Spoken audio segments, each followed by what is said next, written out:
Well, guys, it's take two. My audio visual skills suck. I hate to say it like that. I forgot to put the mic on. I already had the receiver hooked up, so there was no audio on that first video. And that was one ham radio cat was in. I guess she's done slipped out of here now. So I don't know where she went to. Well, I got another one here to show you. Come here, knothead. Come here. Come here, man. Oh, there's ham radio cat. This is Ollie. This is the other cat that hangs out in here. My wife's cat that hangs out in here with us all the time.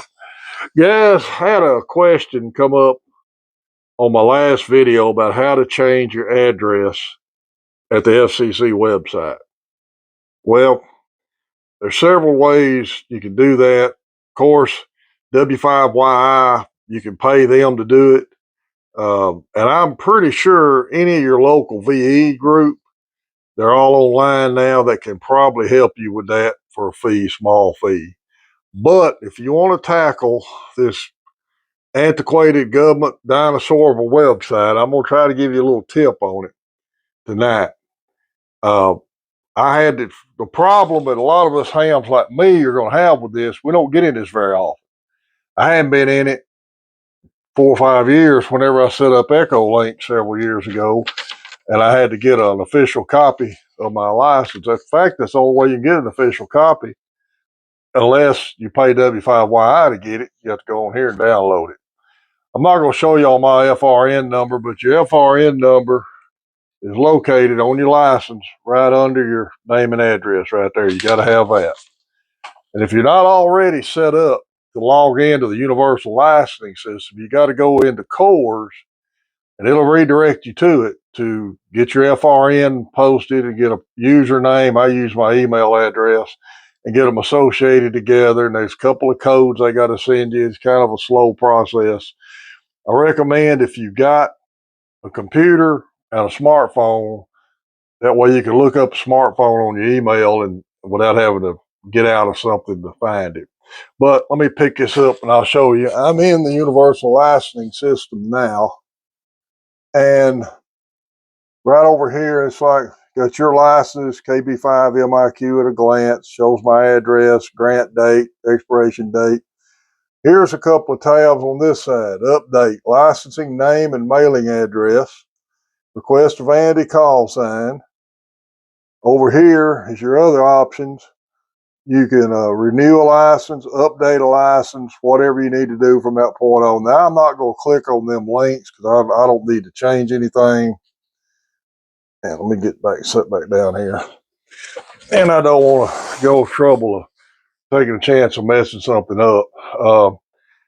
It's not a bad site to have to maneuver through, but you can do it. Just have to have a little patience. Like I said when I first shooted this, if you drink 2 beers before you start messing with this website. Don't drink 3. If you drink 3, you might throw your keyboard through the monitor. But just take your time with it. It's really kind of a crappy website in my opinion. But it can be done. Take your time with it. Run into a problem, shoot me an email. I can try to explain it better in an email. And if nothing else, you don't have computer access, contact one of your local VE teams or W5Y. I'm sure they can help you with an address change, whatever you need help with. Guys, I got another tip for you, for especially you guys that live out in rural areas and do a lot of your own antenna work. Harbor Freight Every one of them's got a big wall somewhere in it that's full of these little assortment boxes. And they got everything under the sun. This is a sheet metal screw assortments, but they've got cap screws, machine screws, nuts, cotter pins, springs, radiator clamps. I think they got a carabiner sets in there. They got everything under the sun on that wall. O-rings, and I've got a bunch of them I keep out here because I'm 50 miles from any of the big box hardware, and small hardware store closes at noon around here on Saturday. So if I need something, I need it right then, and that helps save me some trips to town.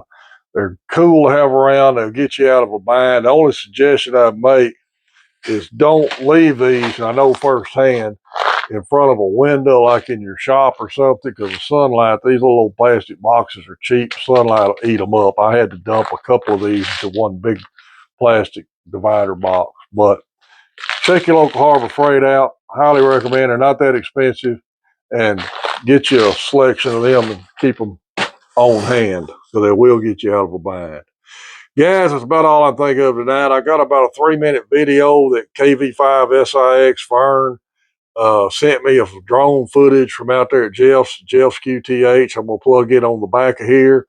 Him and his wife, Renee, KR5SIX, they attended our field day last weekend. Guys, be sure and keep Main Trading Company. Check them out for used gear, new gear, and sign up for Richard's email list. And that way you're always abreast of what the latest coupon codes are. Check out Broken Circuit Ranch. Kent's a sponsor of the channel now, and I always have his link in the description of the video. Guys, we're at 1,883 subscribers, and we're getting closer to that 2,000. It's KB5 MIQ Big Bull 73.